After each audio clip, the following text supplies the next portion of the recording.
Agora foi. Ah, muito bem. Então, boa tarde de novo. Antes de qualquer coisa, muito prazer. Meu nome é Cássima, eu sou médica veterinária, me formei pela Federal, fui espertinha, agora eu não coloco mais a data e o ano de formação, porque se a gente coloca o ano fica muito tarde, né? As pessoas fazem a conta, mas fui aluna do professor Massaico, né? Professor Massaico, então é só fazer a conta, ele traz para faz tempo, não precisa contar assim abertamente, mas fui, já faz um tempinho. Fiz mestrado também pela Universidade Federal do Paraná. Sou responsável técnica. É o que eu sei fazer, é o que eu gosto de fazer. Sou responsável técnica, eu não posso contar quantos anos, né? Porque senão a gente faz a conta de trás para frente, assim, da data de formação. Mas já faz mais de 20 anos. Trabalho com isso. Se eu fizesse faculdade de novo, faria medicina veterinária outra vez. E se eu fosse escolher a área de atuação, escolheria ser responsável técnica de novo. Tá? Por conta de ser responsável técnica, trabalho muito com chão de fábrica, e por trabalhar com chão de fábrica, hoje eu sou acadêmica de pedagogia. Porque quem entende de educação é o pedagogo. E é muito bacana, porque no chão de fábrica, tanto na indústria quanto no varejo, nós temos funcionários. E são esses funcionários que fazem todo o trabalho. São eles quem recebem, quem manipulam, quem armazenam, são eles que empacotam, são eles que percebem se tem algo errado na produção. E são eles os responsáveis diretos pela execução daquilo que nós, responsáveis técnicos, passamos para eles. E a educação, já foi dito muito isso aqui, a educação ela é o item primordial para todo e qualquer crescimento, tanto crescimento empresarial, crescimento econômico e crescimento pessoal. Então, enfim, quando vocês cansarem de fazer os outros vários cursos, porque veterinário não para, né? Pedagogia é um curso muito bacana que nos ajuda a ensinar as pessoas a como aprender melhor, a como nós falarmos a linguagem das pessoas no dia a dia. Tá? E eu estou falando de mim, ó, e o slide foi para frente. Né? Também sou professora de cursos de capacitação profissional e minha missão é transmitir, ampliar e trocar conhecimento. Tá? Conhecimento, gente, quem é médico veterinário sabe disso, quem não se formou ainda vai acabar descobrindo isso na prática. Conhecimento só é útil quando ele é compartilhado. Ter conhecimento só para si não resolve. A gente falou isso lá no podcast, né? Conhecimento só funciona se for compartilhado. Guardar tudo só para você não funciona. Tá? E é uma das nossas funções aqui. Então, quando nós falamos em programas de autocontrole, trouxe aqui uma definição, que é a definição que está lá pelo Ministério da Agricultura. Programas de autocontrole são programas desenvolvidos. Dentre esses programas desenvolvidos, nós temos procedimentos que são descritos, desenvolvidos, implantados, monitorados e verificados pelo estabelecimento, com o objetivo de assegurar inocuidade, identidade, qualidade e integridade de produtos, que incluem, mas não se limitam aos programas de pré-requisitos ou aos programas equivalentes reconhecidos pelo Ministério da Agricultura. Credo, Cássima, você vai traduzir isso? Sim, vou traduzir, não se preocupe. É interessante que nós estamos em 2024 e nós estamos falando de programas de autocontrole. Os programas de autocontrole, primordialmente, eles já têm mais de 10 anos. Né? Então, quando foi começado, a primeira cartilha de orientação de programas de autocontrole, eu baixei do site da ADAPAR em 2013. Nós estamos em 2024. Né? Então, agora, está na moda a gente falar de programa de autocontrole, mas ele já é antigo, ele já deveria estar aí implantado faz tempo. Então, agora, nós deveríamos estar pensando em um dos programas de autocontrole, que é o APPCC. Mas, no final das contas, nós ainda estamos trabalhando com a questão básica de documentações, implantações, enfim. E quando eu digo nós, somos nós, médicos veterinários, e nós, pessoas envolvidas com a questão de produtividade. Tá?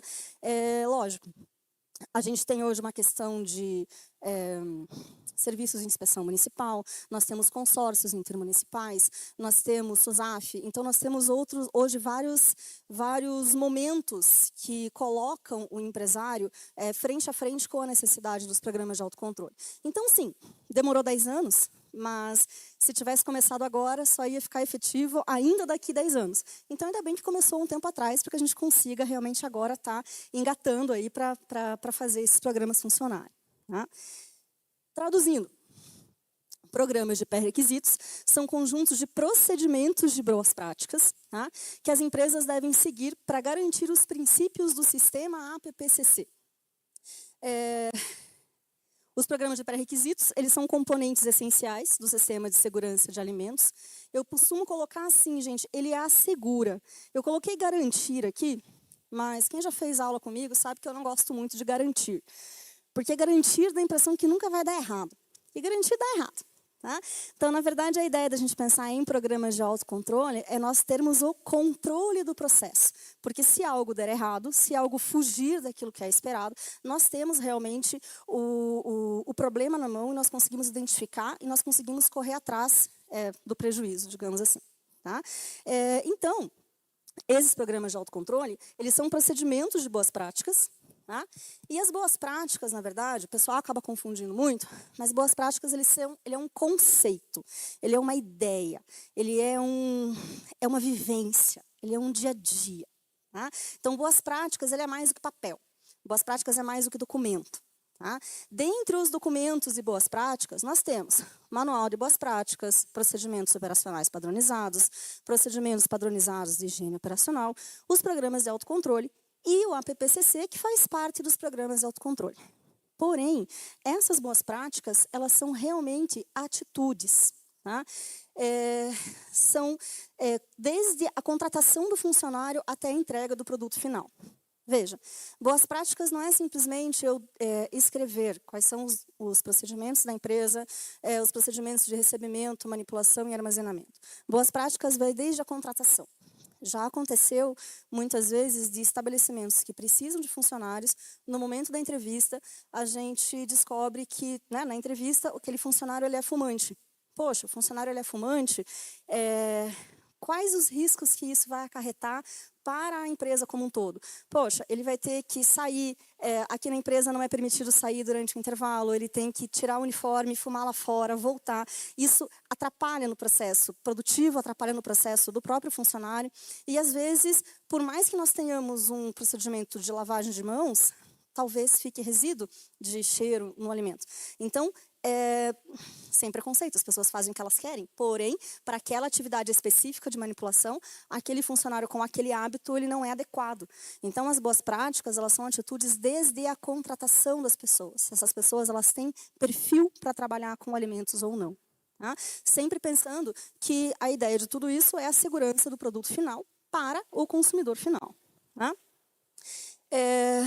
E na questão dos objetivos, nós temos o seguinte: os programas de autocontrole, eles são utilizados para ter um controle do processo de produção. Tá?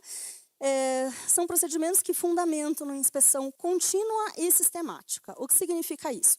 É sistemática, é feita sempre do mesmo jeito. E é contínua. No momento em que eu falei que é verificado todo dia, é verificado da mesma forma todos os dias. Se eu disse que é verificado uma vez por semana, é verificado da mesma forma toda semana.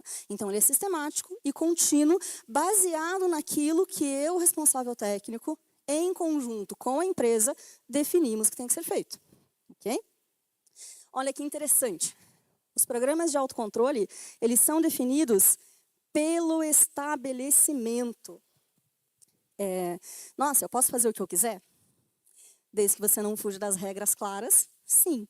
Mas quem determina os programas de autocontrole é o estabelecimento. Então, existem, sim, regras maiores, regras do que não pode, mas a forma que o estabelecimento vai usar para controlar esses podes e não podes é definido pelo estabelecimento. Por isso que chama autocontrole, senão seria fiscalização.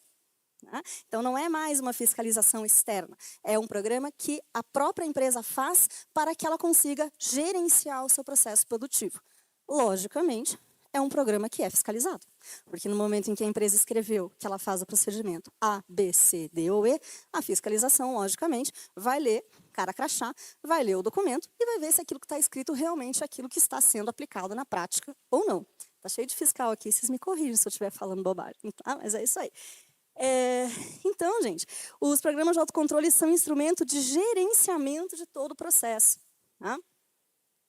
E quando a gente fala de gerenciamento, o que acontece?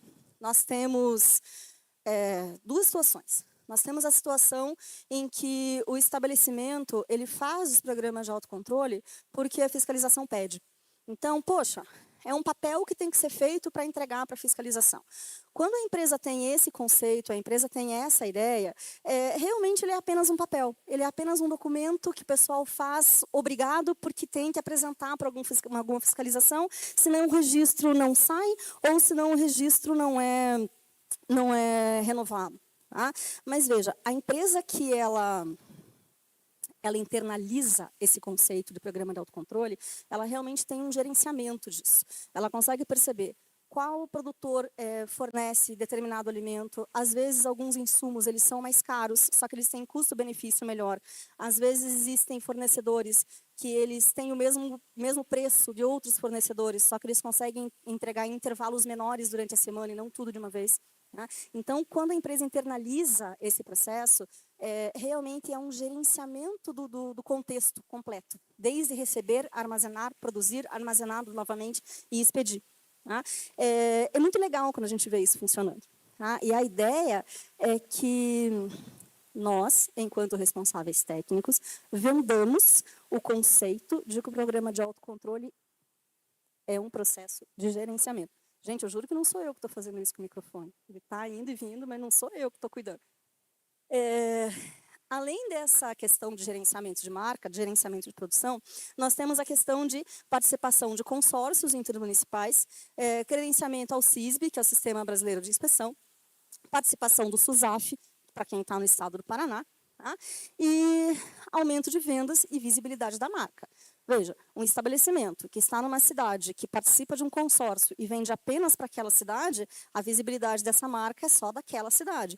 Se essa empresa participa de um consórcio intermunicipal que abrange 28, 32 municípios, desde que ela tenha os programas de autocontrole implantados, ela consegue vender a sua mercadoria para 28, 32 municípios. Então, isso amplia a visibilidade da empresa, isso amplia a visibilidade da marca. Tá? Quem é o profissional responsável por isso? O responsável técnico médico veterinário. Tá? E qual que é a relação disso com a saúde única, Cássio? Até aí tudo bacana, tudo legal, a gente está falando, mas como é que funciona a saúde única nisso? Enfim, o evento é de saúde única, então nós temos que a saúde única é a interconexão entre a saúde humana, animal e ambiental. Qual é a ideia? A ideia é equilibrar a saúde de todos os seres vivos, de todos os ecossistemas, de uma forma sustentável e necessita de multiconhecimento. Sim, medicina veterinária é uma faculdade maravilhosa. Eu amo, assim, morro de orgulho. Tá? Só que o médico veterinário não é o único profissional. Existem outros profissionais envolvidos. E quando a gente fala em saúde única, sim, o médico veterinário é muito importante, mas também é importante nós termos a ideia de que nós precisamos nos conectar com outras áreas de conhecimento. Porque ninguém sabe tudo e ninguém consegue fazer tudo sozinho. Tá? Então, nós temos o seguinte, de tudo isso, dos elementos de autocontrole com a saúde única. Veja, nós temos lá o primeiro deles, que é o programa de manutenção. Se nós pensarmos o seguinte, manutenção preventiva, manutenção corretiva. A manutenção corretiva resolve os problemas. As manutenções preventivas previnem os problemas. Veja, gente, quando a gente pensa em manutenção preventiva, a gente está diminuindo consideravelmente substituição de equipamentos e poluição ambiental. Tá? Gosto muito dessa imagem, porque ela me diz o seguinte, cuidado com o que você joga fora, porque tecnicamente não existe fora. Tecnicamente tudo é dentro. Né? Você não consegue jogar nada fora. Então, é desde uma manutenção preventiva, é desde um conhecimento técnico no responsável técnico, de dizer para o proprietário, falando assim, olha, não coloca a bancada de mármore, porque essa bancada de mármore e de granito vai ficar toda porosa, você vai ter que tirar, vai jogar fora e vai ter que colocar outra. Tá? Então, o papel do médico veterinário é o conhecimento. É transmitir esse conhecimento, justamente para evitar trocas, evitar do jogar fora, que não existe fora, evitar desperdício, evitar perda, tanto no processo produtivo quanto nos equipamentos como um todo. Tá? No caso de água de abastecimento, veja, existe uma legislação da Anvisa que fala sobre os tipos de água de abastecimento.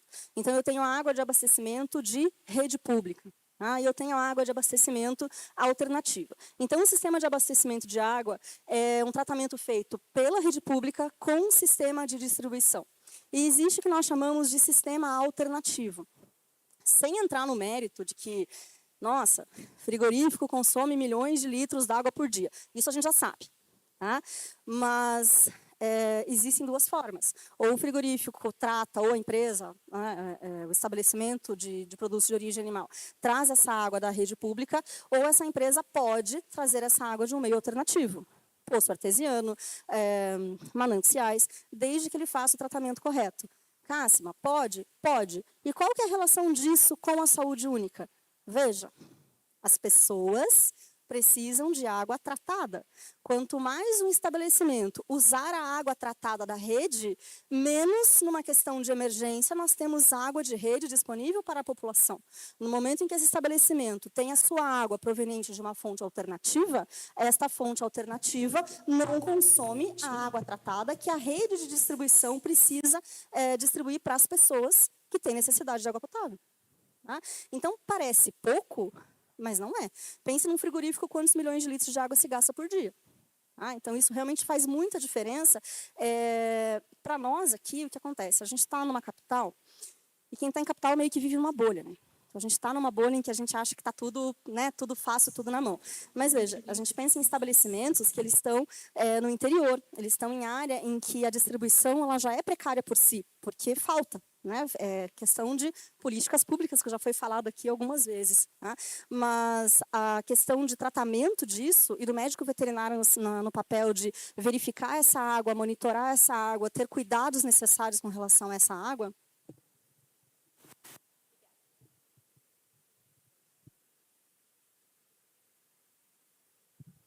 Teste.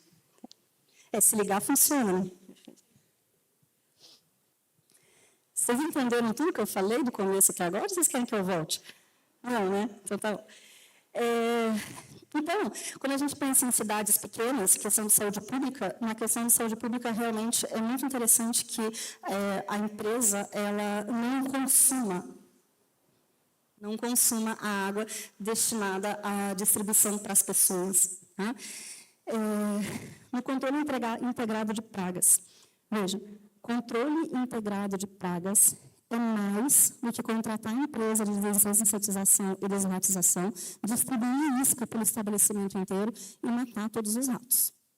É mais do que isso. É mais do que simplesmente telar a janela e não deixar mosquito entrar. Quando a gente pensa em controle integrado de pragas, foi o que eu falei em alguns slides anteriores.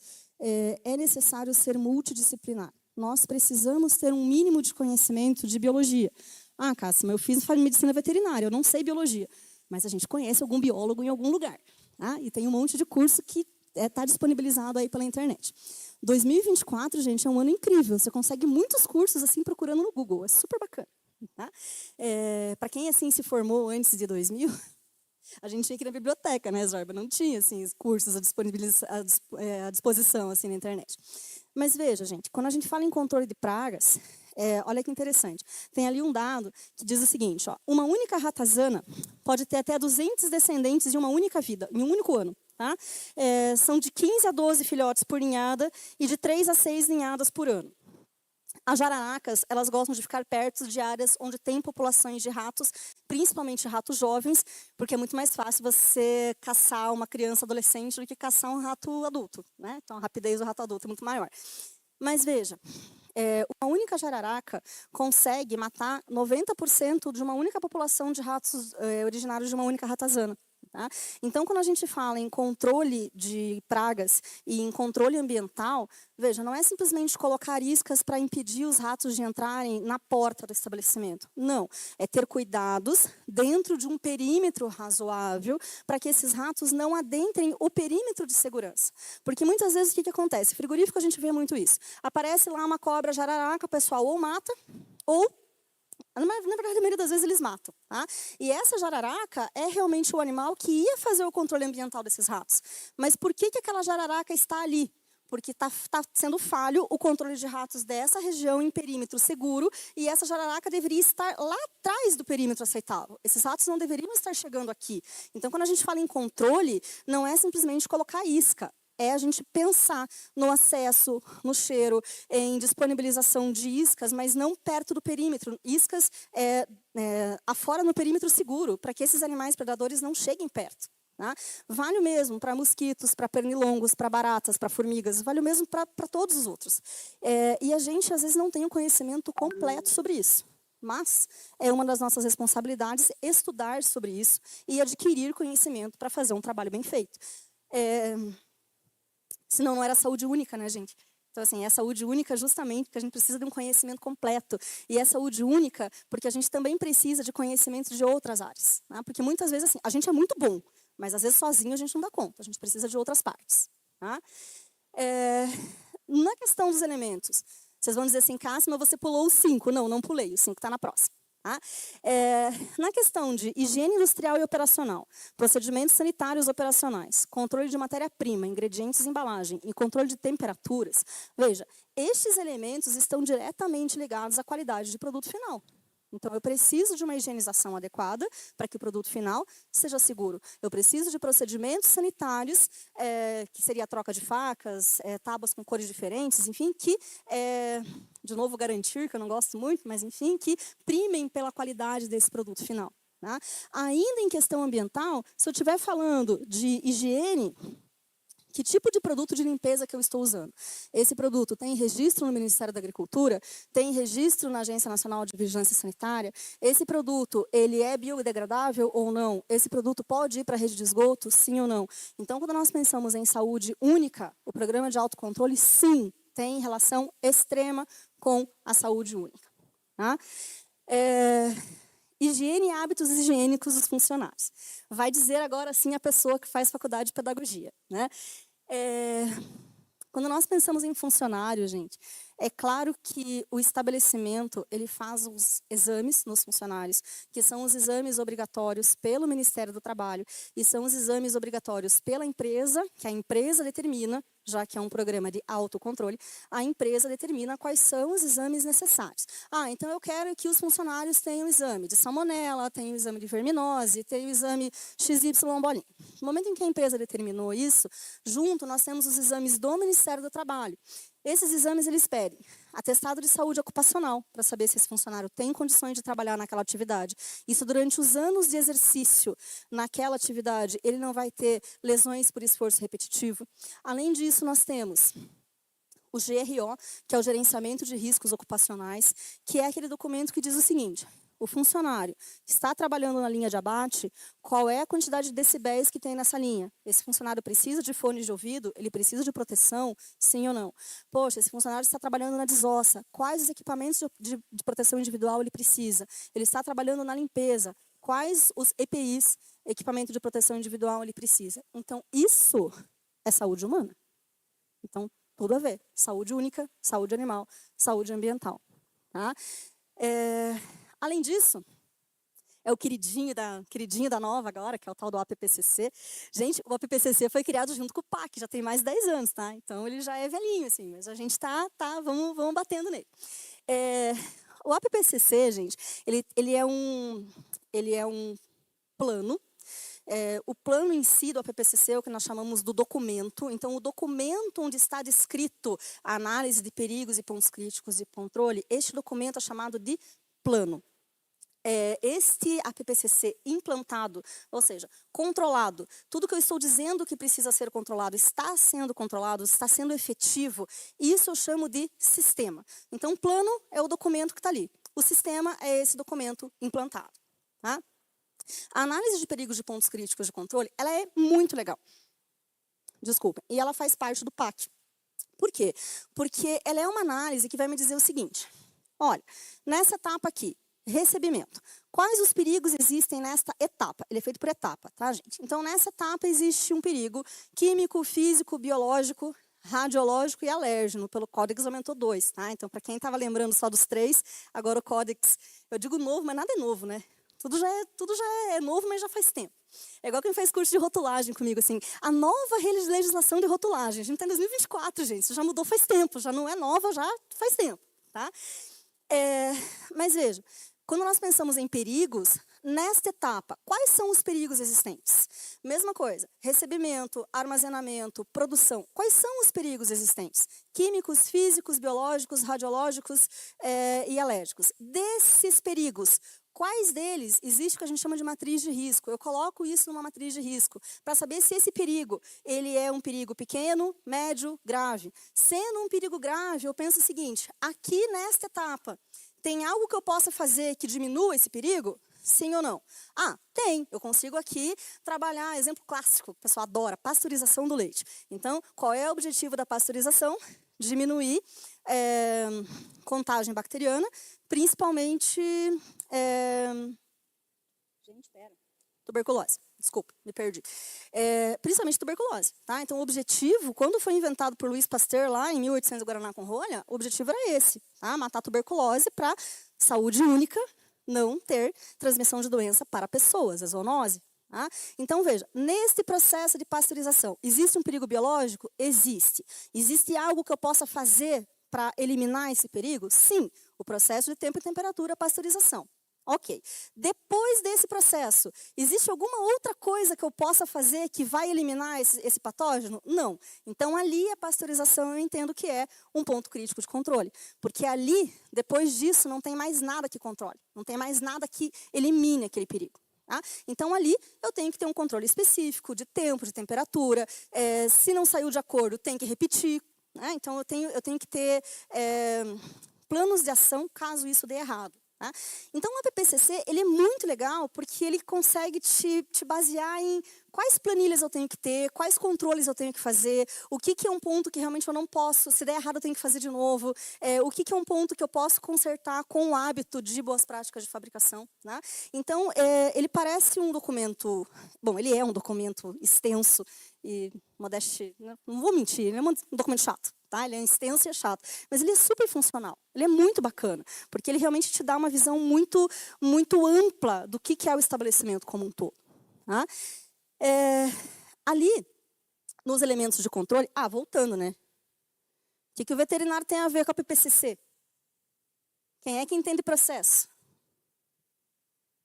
Quem entende de processo é o veterinário, quem entende do perigo é o veterinário, quem entende de zoonose, até onde eu sei, é o veterinário também. Tá? Então, quem entende do risco e da forma de você minimizar o risco e dos controles desse risco é o médico veterinário. Tá? Se a gente estiver falando de zoonoses, como encefalite espongiforme bovina ou como tuberculose, isso é zoonose? Isso é saúde humana. Tá? Então, quando a gente pensa em programas de autocontrole, a ideia que eu quero aqui, gente, é que a gente tire da nossa mente que ele é um papel que eu tenho que apresentar para a fiscalização. Ele realmente é algo importante. Enquanto responsáveis técnicos, o nosso papel é a saúde do consumidor final. Tá? E essa saúde do consumidor final, nós precisamos nos munir de tudo que seja possível para garantir. Agora eu vou colocar o garantir, né? Então, assim, tem que garantir a segurança do consumidor final. Ou tendo certeza que não deu nada errado no meu produto, ou identificando o erro antes desse produto sair para comércio. Tá? E no nosso próximo ali, nós temos análises laboratoriais, controle de formulação, rastreabilidade e recolhimento e respaldo para certificação. A rastreabilidade e recolhimento foi o que eu acabei de falar. Se eu identifiquei que em algum momento do meu processo alguns desses procedimentos deram errado e desses procedimentos são procedimentos que vão colocar em risco a vida do consumidor final e agora esse produto já está pronto, embalado, eu tenho como recolher isso ou não mandar isso para o mercado. Tá? Então, nessa hora eu posso dizer sim, garantir, porque se der errado eu tenho como encontrar isso no meio do caminho. Tá? Quem que faz tudo isso? A empresa, o médico veterinário. Tá? Veja, isso aqui é relação direta com o produto final, tá, gente?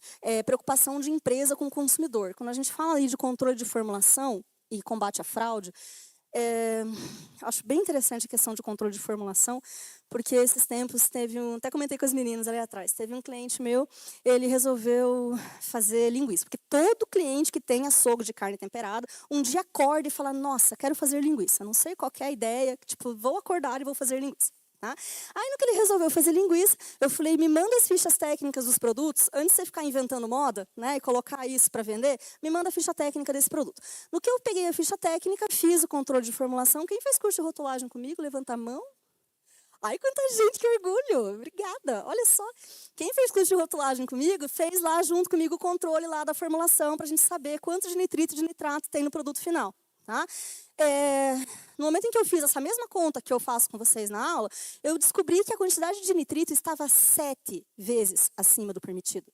Não era uma, não eram duas, não eram 3, eram 7. Né? Imagine a condição de saúde pública na hora que você vende um produto que tem 7 vezes mais aditivo do que é permitido por lei.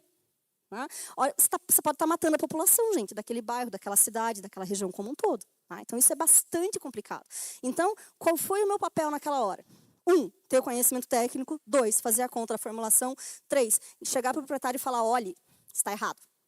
Para tudo, isso está errado. Tá? Aí o proprietário me pergunta, o que é nitrito? Porque o proprietário sabe fazer linguiça, gente. Ele não sabe o que é nitrito. Quem tem que saber sou eu. Quem tem que saber somos nós. Então, o proprietário não. Aí eu expliquei o que era nitritos, nitratos, nitrosaminos, o que causa câncer, o que não causa. Fiz colorir, desenhado, coisa mais linda. Ele olha para mim com os 2 olhíssimos arregalados e diz, meu Deus, eu levo esse produto para minha casa. Esses produtos os meus filhos comem. Né? Do mesmo jeito que os meus filhos comem, os meus clientes que têm aqui crianças pequenas também levam para casa. Eu não quero vender um produto desse. Então, o que ele fez? Não achem que foi fácil, porque a gente precisou de uns 5 fornecedores de aditivo para conseguir achar um fornecedor que tivesse a quantidade certa de nitrito para que não ficasse fora da legislação. Tá? Então, veja, isso é relação direta com qualidade de produto, isso é relação direta com segurança de alimentos, isso é relação direta com a saúde dos consumidores. Tá? Então, esse é o papel do médico veterinário. Claro, para quem está na parte da clínica, para quem está nas outras áreas da medicina veterinária, que elas são todas lindas e maravilhosas, mas para quem está nessa área de alimentos, a gente sabe que o coração dá uma esquentadinha, tá? Porque a gente tem muita relação com a saúde do consumidor final. E é muito gratificante você ver um produto saindo em boas condições do produto. Tá? Ainda nessas questões aqui, quando a gente fala de controle de formulação, a gente está na rotulagem. Né? Uma das minhas alunas esses dias me mandou um áudio, eu achei a coisa mais bonitinha, que ela trabalha numa cidade pequena e ela tem uma associação de mulheres nessa cidade pequena e tinha uma feira.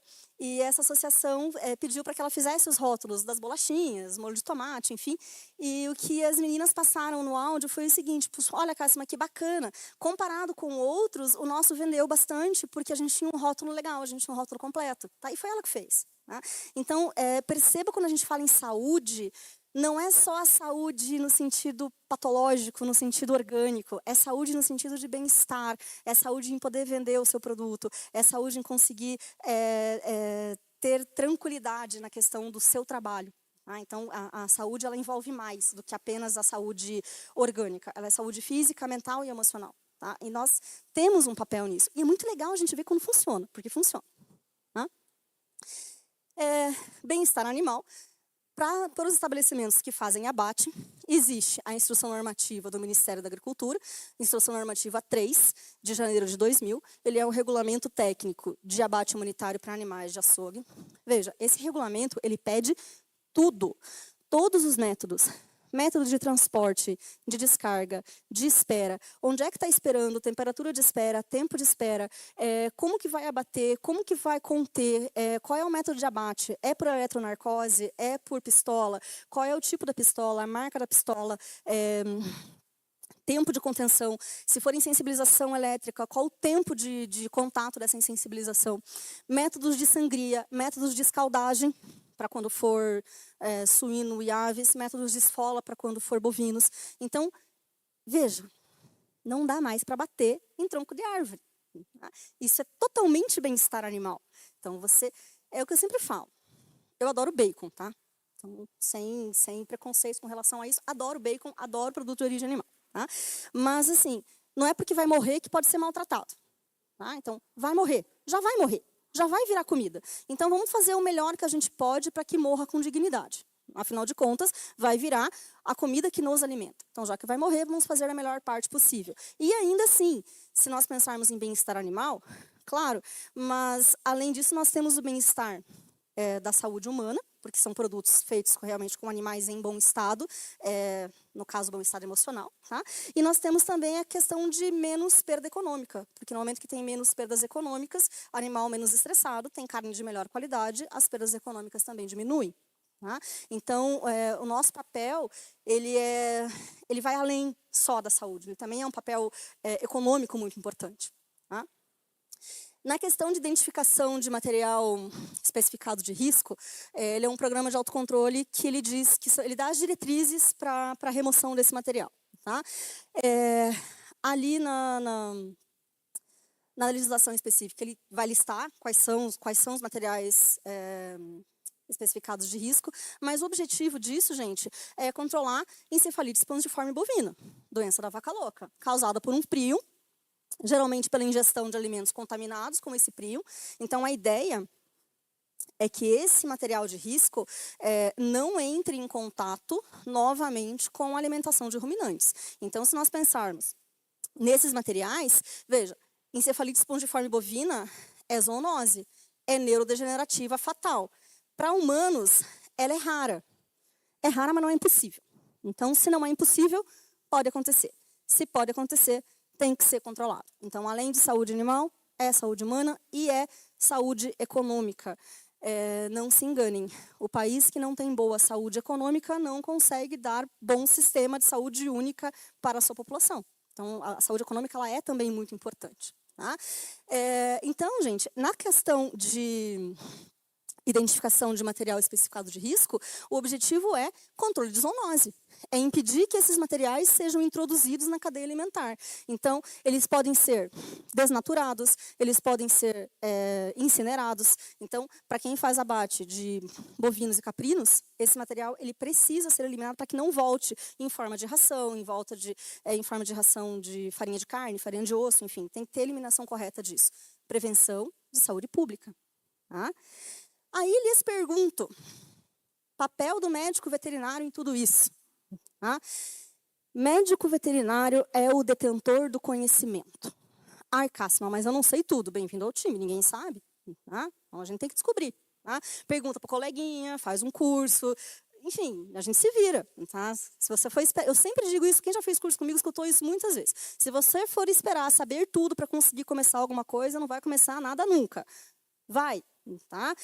Vai aprendendo no caminho. Tá? Aconteceu comigo, aconteceu com a Maria aqui. E é assim que funciona. Porque a gente nunca vai saber tudo. Porque quando você acha que sabe, vai aparecer uma coisa nova. Tá?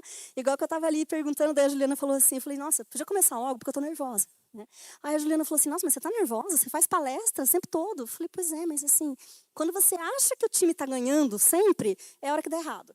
Tá? Então, assim, você sempre tem que ter aquele coeficiente de, putz, que medinho, putz, será que eu sei? Será que estou preparada? Será que está bom o suficiente? Tá? Porque quando você acha que você sabe tudo, é a hora que dá errado.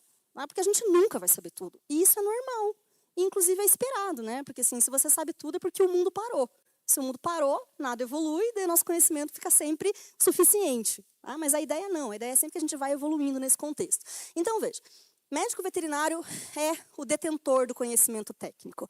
É o médico veterinário que conhece bicho, que conhece gente, que conhece meio ambiente, que conhece produto, que conhece processo, que conhece zoonose. Médico não conhece zoonose. Quem conhece zoonose é médico veterinário. Tá? Então, essa detenção de conhecimento é muito importante. Pelo fato de deter o conhecimento, a ideia das boas práticas de fabricação precisa partir do médico veterinário. Porque o cliente não sabe. Ele realmente não sabe. Não é que ele não sabe porque ele não dá importância, é porque ele não sabe mesmo. Ninguém nunca informou o cliente que tal procedimento ou aquele procedimento eram necessários. Tá? A detenção do conhecimento ela é um presente. Nós temos esse presente conosco, que é a detenção do conhecimento. Mas todo presente inerente a si tem uma responsabilidade. Toda pessoa que detém o conhecimento tem a responsabilidade social de compartilhar este conhecimento. Ok? Se nós não compartilhamos aquilo que nós sabemos, de nada serve. Conhecimento só é útil quando ele é compartilhado. Então, não adianta nós sabermos muita coisa, sermos o rei da sabedoria de um monte de situações e a gente não passa isso para frente. Tá? Tem um conhecimento novo, um colega te perguntou, te pediu informação, transmite o conhecimento para esse colega. Tá? Duvido que não tenha acontecido com alguém aqui. Alguém precisa de um conhecimento que você tem. Você transmite, super legal. Às vezes acontece numa outra situação em que você precisa do conhecimento. Magicamente aparece alguém que te pergunta alguma coisa no meio da conversa e fala, nossa, eu preciso disso, você me ensina? Ensino. Tá? Então, tem que ser fácil, gente. Tá? Lembra do professor Hayashi? O professor Hayashi dizia o seguinte, se está causando sofrimento é porque está errado. O professor Hayashi, assim, é um dinossauro de 1815 da Federal do Paraná, né? Então ele dizia assim, se está causando sofrimento é porque está errado. É a mesma coisa para conhecimento. Se o nosso conhecimento está nos causando sofrimento é porque a gente está estudando do jeito errado. Então a gente precisa ir atrás de locais conceituados, nós precisamos ir atrás de pessoas que têm detenção de conhecimento confiável, tá? E a gente precisa ajudar as pessoas, porque do mesmo jeito que a gente não quer sofrer, a gente também não quer que os outros sofram. Tá? Então, essa é a ideia do conhecimento. Tá? O veterinário é a fonte de informação para o empresário. Tá? Da mesma forma como eu comentei com esse cliente que o nitrito estava acima, isso vale para qualquer outro aditivo de qualquer outro produto de origem animal. Leite, mel, enfim, por aí vai em toda a questão da cadeia. Não precisa saber todos. Tá? Se eu só trabalho com carnes, se agarra nos aditivos de carne. Se eu estou trabalhando com leite, se agarra nos aditivos de leite. Se você quiser saber tudo, você vai morrer louco e não vai conseguir dar conta de nada. Tá? E veja que legal, nós estamos em 2024. As legislações, elas estão online. É só baixar e guardar no arquivo. Não precisa nem decorar tudo. Tá? A gente tinha que decorar para fazer prova. Esse mundo não existe mais. A gente pode ter uma pastinha com tudo guardado. Tá? Nós precisamos saber onde procurar. Tá? Da mesma forma que a gente tem essa questão técnica, nós temos a questão de treinamento de funcionários. Treinar funcionários não é simplesmente jogar todo mundo numa sala que nem essa uma vez por ano e falar de perigo químico, físico, biológico, que ele tem que lavar a mão e tem que usar uniforme. Tá? Treinamento de funcionários é recebimento, controle de temperatura. O que é um termômetro, o que é uma temperatura, qual a importância disso, como você tem que fazer esse controle, como você anota na planilha. Faça para mim, para que eu veja como você está fazendo. O nosso papel, já foi dito isso aqui algumas vezes e eu vou repetir, o nosso papel também é educacional. É fazer um treinamento com funcionários e dizer para eles que não é só criança que tem que tomar vermífugo, eles também têm que tomar mesmo depois de adultos.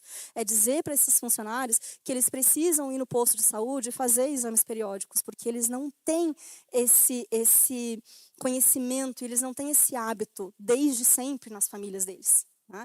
Então, isso é saúde humana, isso é saúde ambiental, e isso é saúde única. E, no caso, os programas de autocontrole, eles propiciam para que o médico veterinário consiga exercer tudo isso e consiga transferir todo esse conhecimento para uma parte enorme da população que precisa de educação continuada e precisa de orientação. Ok? Da minha parte de hoje, era essa a ideia. Espero que tenha sido proveitoso. Obrigada.